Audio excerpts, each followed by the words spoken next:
우리 하나님을 경외하는 마음으로 자리에서 일어서셔서 말씀해 주시겠습니다. 오늘 말씀은 요한복음 20장 1절에서 18절 말씀입니다. 우리 서로 교독하겠습니다.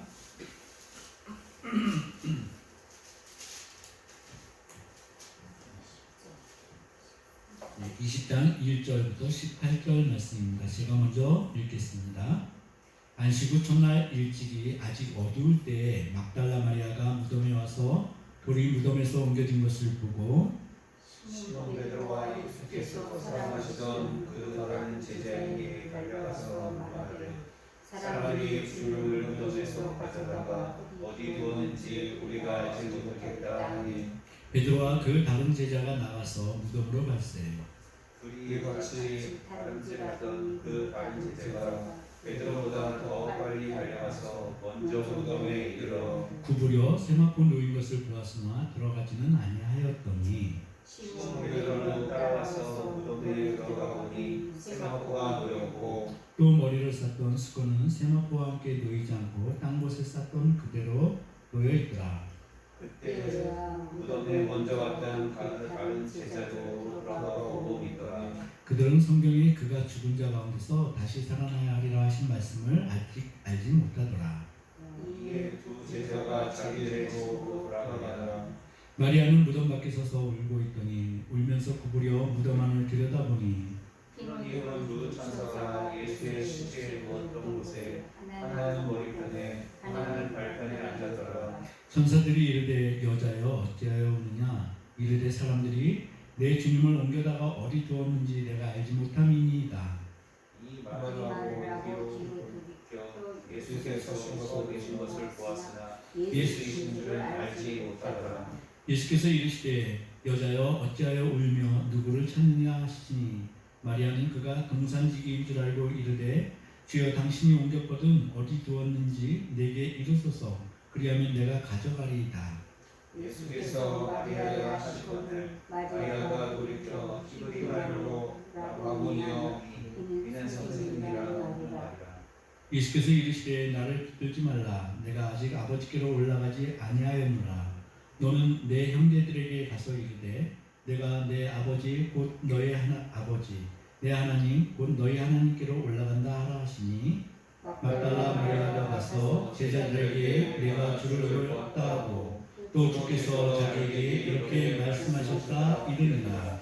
아멘. 자리에 앉으시겠습니다.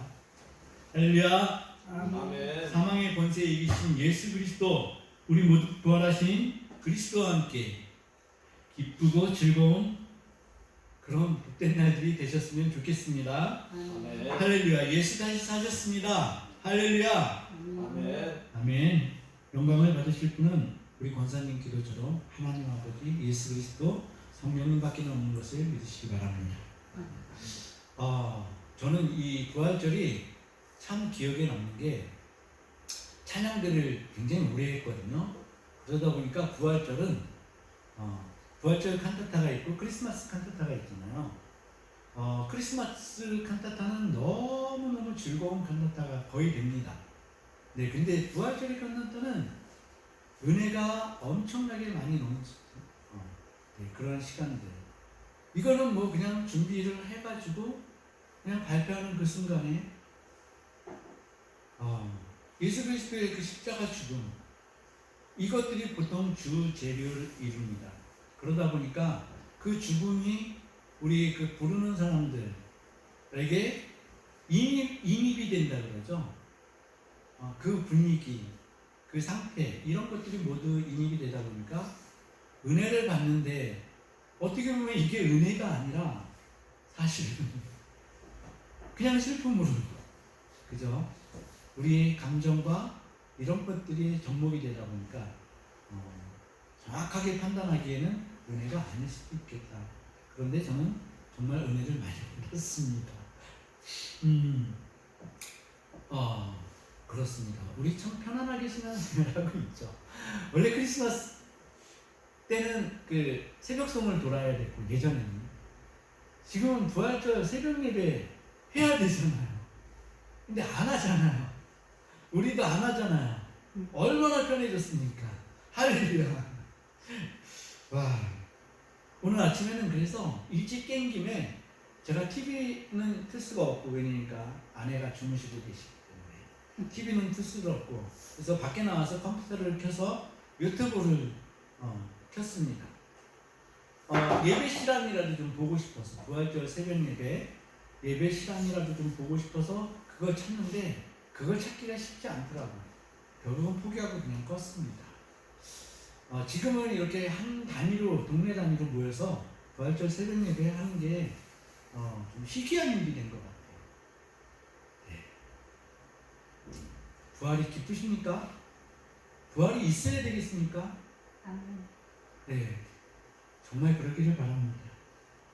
오늘 말씀은 보니까 보통 다른 그 예배 복음서에는 이 부활 예수 그리스도의 무덤을 찾아가서 만난 사람들이 여러 명이 있습니다.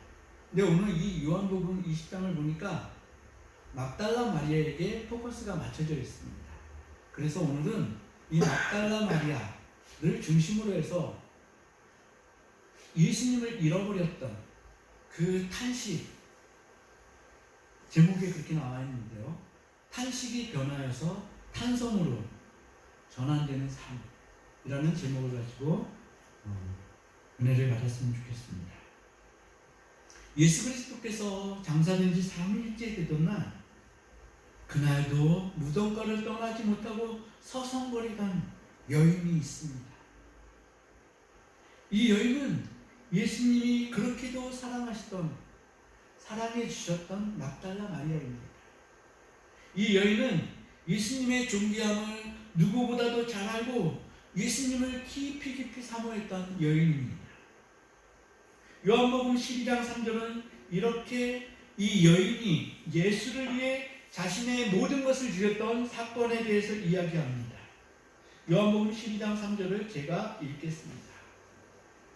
마리아는 지극히 비싼 향유, 곧 온전한 순전한 나드 한 근을 가져다가 예수의 발에 붓고 자기 머리털로 그의 발을 닦으니 향유 냄새가 집에 가득하더라. 성경을 찾아보니까요, 예수 생전에 이렇게 금전적으로 최고의 가치를 드렸던 사람은 이 막달라 마리아 한 명밖에 없습니다. 보니까 그렇더라고요. 이와 비슷한 사건이 누가복음에도 언급이 되고 있습니다. 저는 그런데 예전부터 이 누가복음의 본문과 요한복음의 본문, 똑같은 주인공인지 거기에 대해서 굉장히 헷갈렸습니다. 여러분들도 듣고서 한번 좀 판단해 주시기 바랍니다. 저는 이 예수님께 향유를 부었던 사람이 2명이라고 판단을 하고 있습니다.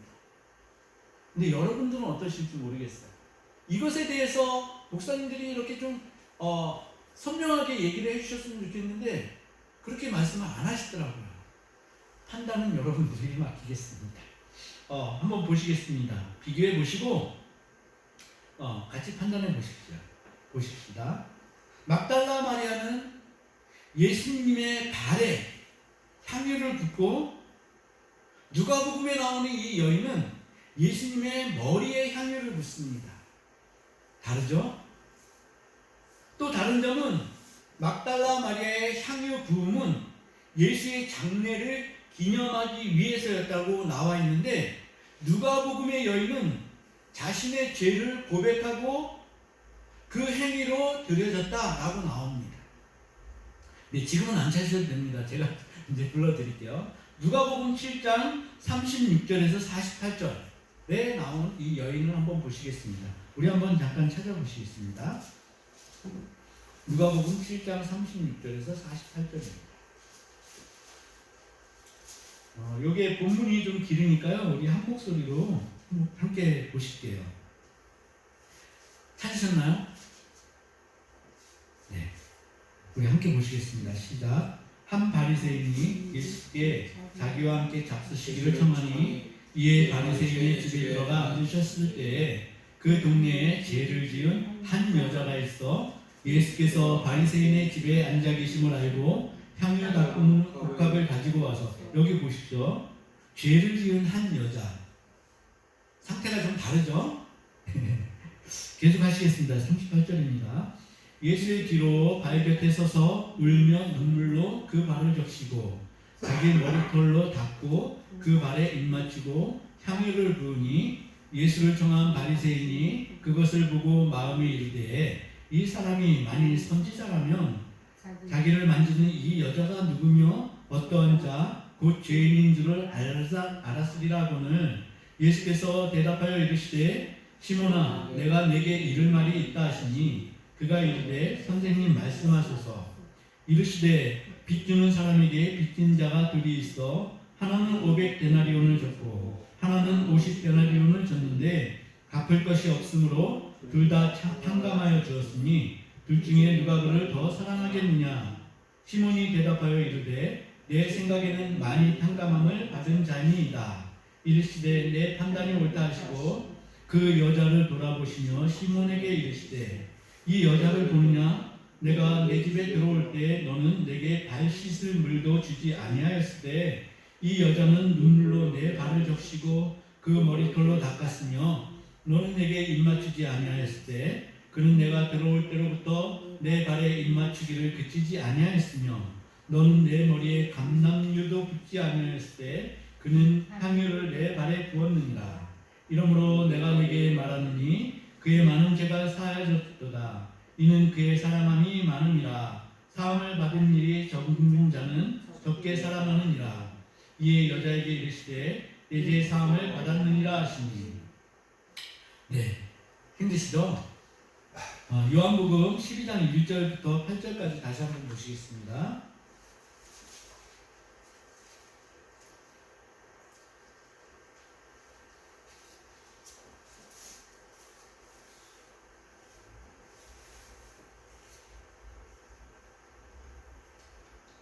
네, 같이 하셨으면 함께 보시겠습니다. 시작.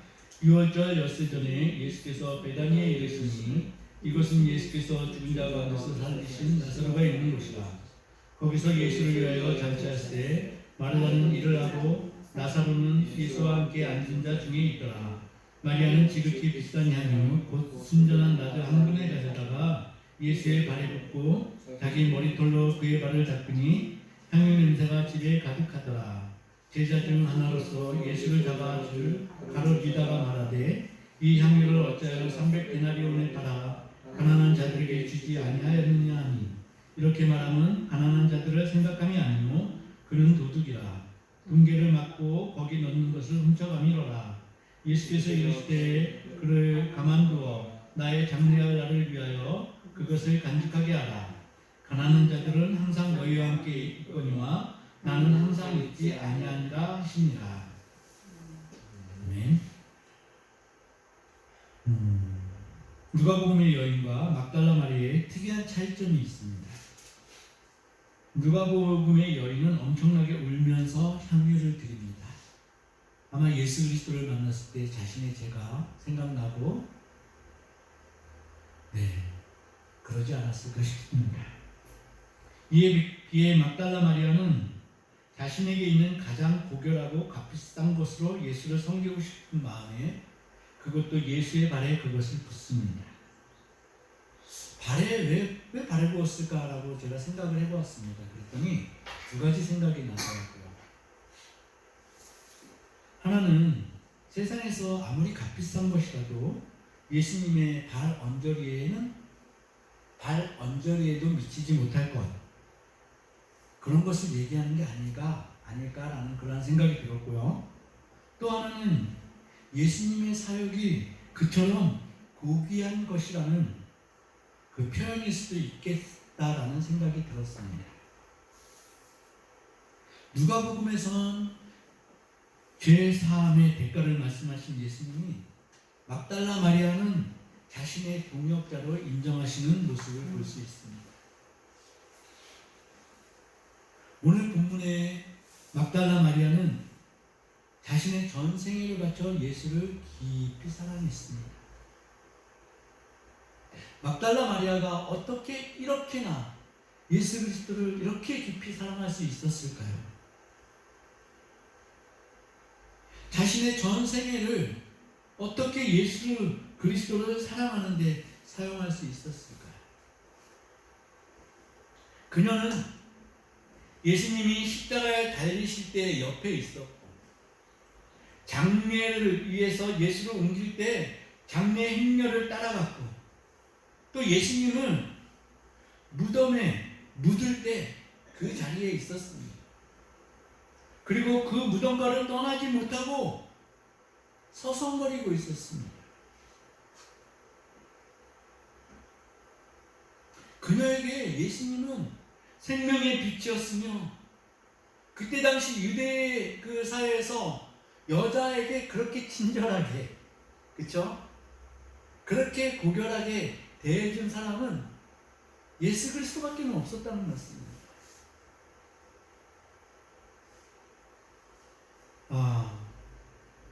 예수님처럼 유대인 사회에서 여성을 인격적으로 대해준 사람은 예수님밖에 없었다. 자신을 인격적으로 대해주었던 예수님을 이 여인은 결코 잊을 수 없었습니다.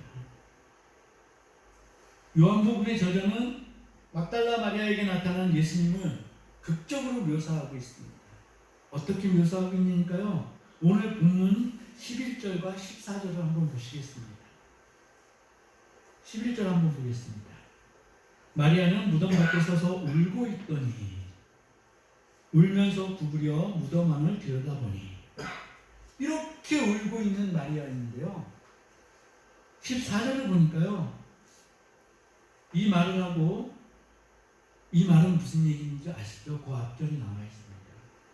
이 말을 하고 뒤로 돌이켜 예수께서 서 계신 것을 보았으나 예수이신 줄은 알지 못하더라. 무슨 말이냐니까요, 마리아가 예수 그리스도의 그 사체가 없어진 것을 알고 계속 울고 있었다는 얘기입니다. 목 놓아서 통곡하고 있었다는 얘기입니다. 그런데 예수 그리스도께서 마리아의 등 뒤에서 나타나셨다는 얘기입니다. 호련히 열려있는 무덤에서 자신이 그렇게도 사랑했던 분의 사체조차도 사라져버렸으니 그 황망함은 어떠했겠습니까? 자, 마리아는요, 보니까 세 가지 성급한 모습을 보입니다. 오늘 읽었던 그 말씀 중에 어린이니까요, 2절을 보니까요, 시몬 베드로와 예수께서 사랑하시던 그 다른 제자에게 달려가서 말하되, 사람들이 주님을 무덤에서 가져다가 어디에 두었는지 알지 못하겠다 라고 얘기합니다. 이거는 마리아의 생각이죠. 정말 사람들이 그렇게 했는지는 모릅니다. 그죠? 마리아의 생각일 뿐입니다. 그리고 또 있습니다.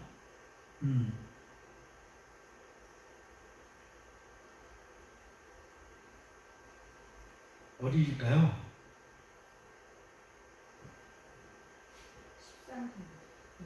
13절이요? 네, 맞습니다. 거기 하반절 보니까 사람들이 내 주님을 옮겨다가 어디에 두었는지, 계속 사람들이 옮겼을 거라고 이 마리아는 생각을 하고 있게 되는 거죠. 또 한 문제가 있는데요, 어딜까요?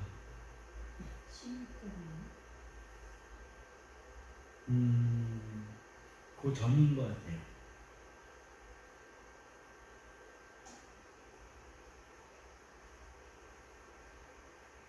어쨌든 세 가지인데 한 가지는 집에 가서 한번 찾아보시기 바랍니다.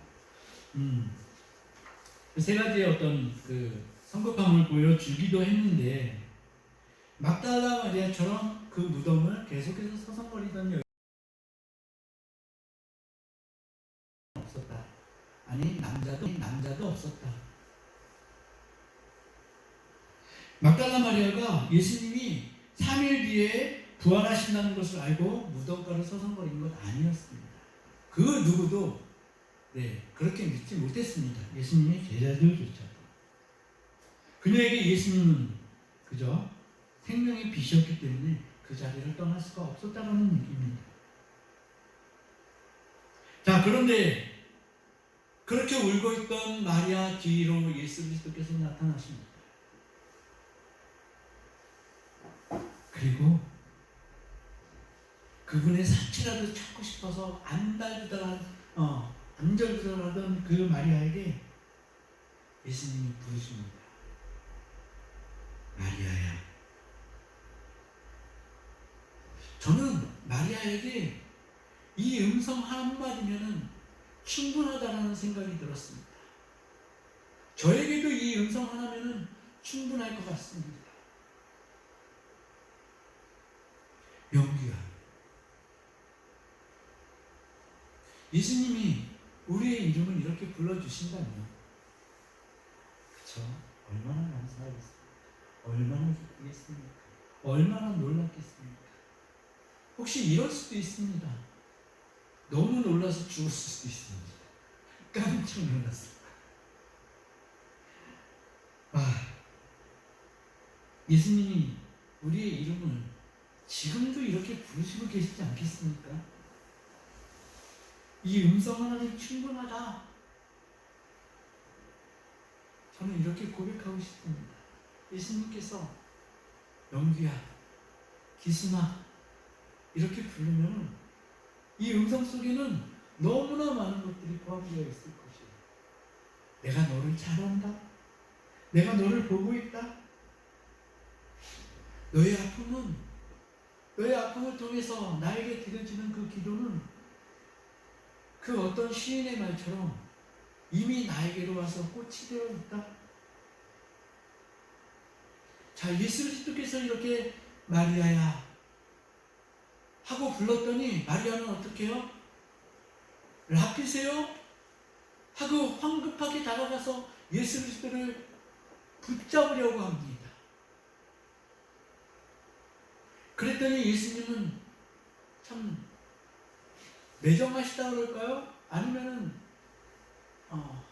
뭐라 그럴까요? 너무 이성적으로 대하시는 것 같습니다. 예수님은 이를 제지하십니다. 나를 붙잡지 말아라.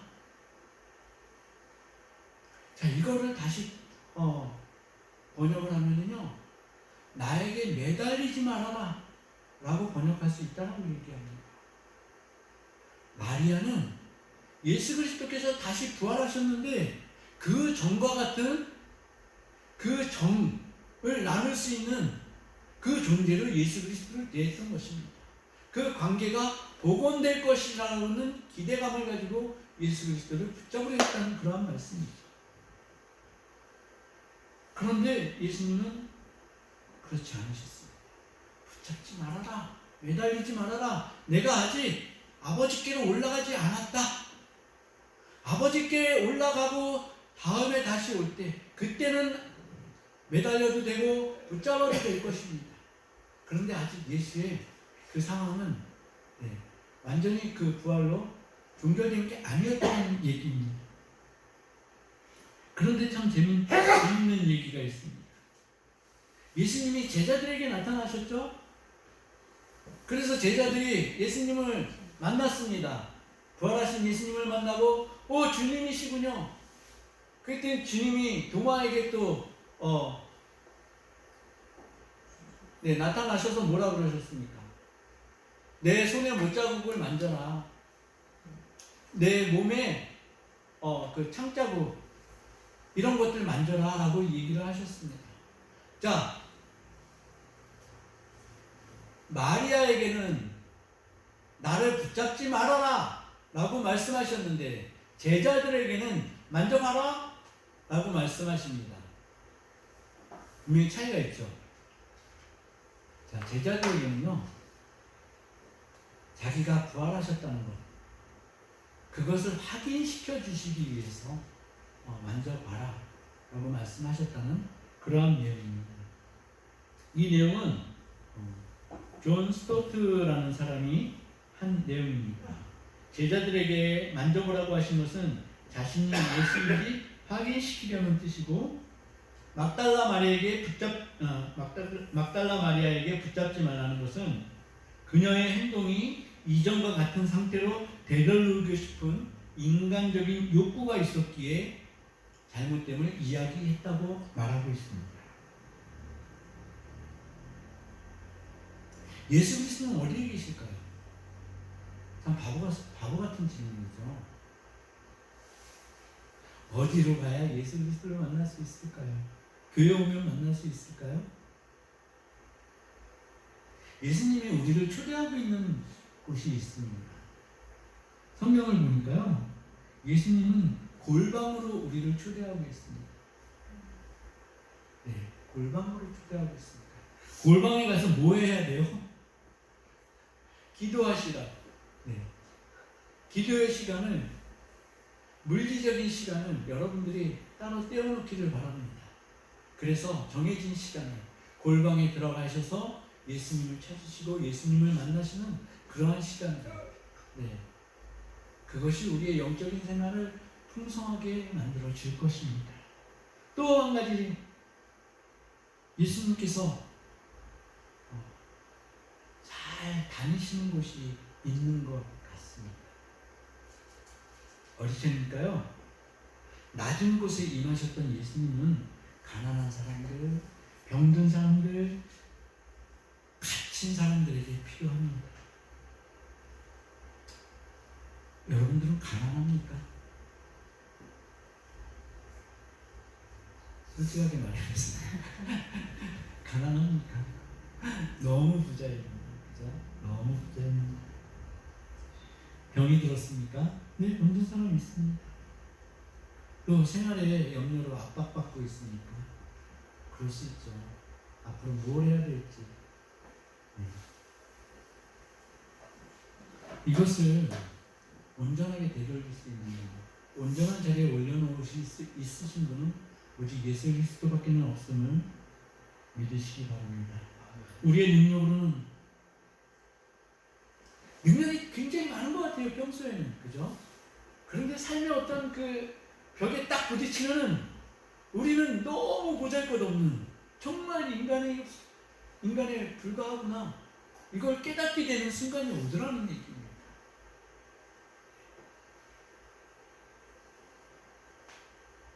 이제 우리가 보잘것없는 것을 인정하기만 해도 이것은 너무나 훌륭한 신앙인의 태도가 될 것입니다. 저는 진짜 이러한 어떤 벽에 만나지 않았는데 신앙을 굳건히 지키고 믿음 생활 잘 하시는 분들 보면은 저는 그게 기적이라고 생각이 들어요. 어떻게 상황을 만나지도 않는데 흔들리지 않는 그 믿음으로 그렇게 신앙 좋게 생활을 하는지, 그런 분들이 계시더라고요. 정말 참 신실하게 신앙생활 잘 하시는 분들이 계시더라고요. 저는 그런 사람들이 너무너무 부러웠습니다. 정말 그렇습니다. 근데 제가 이 막달라 마리아를 읽으면서요, 제 뒤에서 예수님이 정말 그렇게 불러주셨으면 너무너무 좋겠다. 다 틀리는 거 아니에요? 우리가 정말 육체적인 어떤 질병에 이거 어떻게 해야 돼? 라고 말할 수밖에 없는 그런 질병, 그런 고난의 현장, 사업의 어떤 부침, 이런 것들을 겪을 때 주님이 나타나셔서 영규야,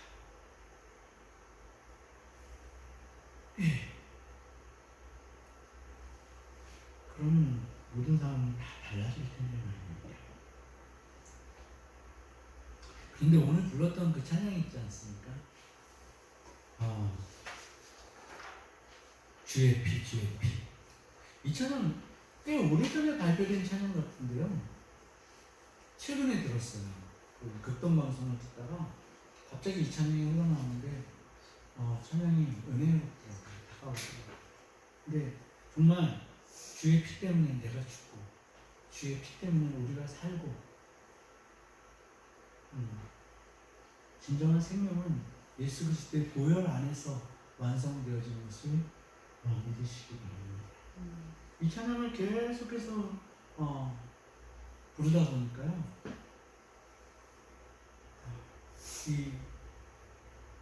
내가 의지하고 있는 것들이 다시금 이렇게 판별이 되더라고요. 좋은 집, 좋은 차, 그리고 잘 나가는 회사, 이러면 너무 좋겠다. 누군가 그렇게 얘기했다 그러죠. 하나님 앞에 가서 소원을 아랬더니 야 그렇게 좋은 거 있으면 내가 가서 하겠다. 그렇게 하나님이 말하셨다는 모습에서 우리도 생각이 납니다. 그런데 우리가 믿는 예수 그리스도는 그런 예수님 아니시더라고요. 우리의 능력으로는 어쩔 수 없는 상태에 도달했을 때 그때 주님이 우리에게 또 반응을 합니다. 영규야, 우리가 안타깝게 눈물을 흘리고 있을 때 우리를 향한 우리의 등 뒤에서 우리를 부르시는 그 음성, 그 음성 하나면 너무나 충분하지 않겠습니까? 십자가에 달리셨던 예수님, 가장 초라한 모습으로 십자가를 지셨지만 사망의 권세를 이기신 분은 완전한 신이시며 완전한 인간이셨던 예수 그리스도밖에 없습니다. 그분이 우리의 상황과 마음을 아시고 우리 등 뒤에서 우리의 이름을 부르십니다. 우리는 늘 그 음성을 듣기 위해서 골방에 들어가야 합니다. 소란스러운 세상에서는 제 옛날 패턴을 말씀을 드리면요, 막 위급한 일이 닥치잖아요. 그러면은 막 이렇게 전화번호를 검색을 합니다. 누구한테 전화 걸을 게 없으니까. 그런데 이제 깨달은 거는요, 하나님밖에 없더라고요. 네. 사람들에게, 정말 믿었던 사람들에게 전화해 보신 적 있으세요? 그럴 때 희한하게 문을 닫더라고요. 열려진 문은 오직 하늘의 문, 천국의 그 문밖에 없는 것을 믿으시기 바랍니다. 그분이 우리의 상황과 마음을 아시고 우리의 등 뒤에서 우리의 이름을 부르십니다. 절대 소란스러운 세상에게 우리의 마음과 생각을 빼앗겨서는 안 될 것입니다. 오직 골방에서, 기도의 골방에서, 그리고 섬김의 장소에서만 그분의 목소리를 듣게 될 것입니다. 낮은 자리에 오셨던 주님은 지금도 상한 영혼, 위로가 필요한 영혼에게 피할 길과 위로와 평강을 주시는 참 좋으신 예수 그리스도이십니다. 아멘. 말씀을 맺겠습니다. 오늘 우리 기도를 이렇게 했으면 좋겠습니다.